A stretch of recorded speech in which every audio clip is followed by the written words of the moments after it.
Oh dear, oh dear.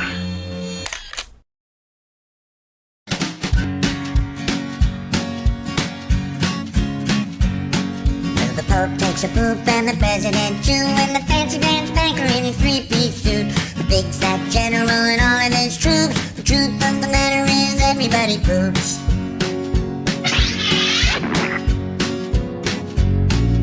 The famous brain surgeon has to leave his lump, and the high-priced model has to stop for a dump.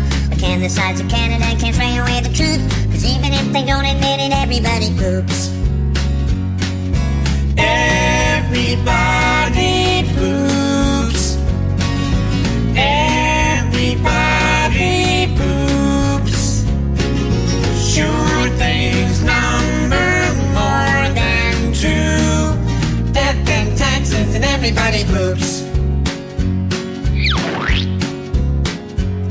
Some days it's easy, other days it's hard, but if your system's working, thank your lucky stars. Nobody talks about it, not a word is said.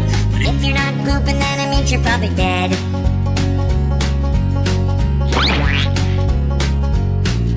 The destitute and homeless have to do it, it's true, but even all the wealthy people gotta make do. And if you live long enough, it's happening to you. Sooner or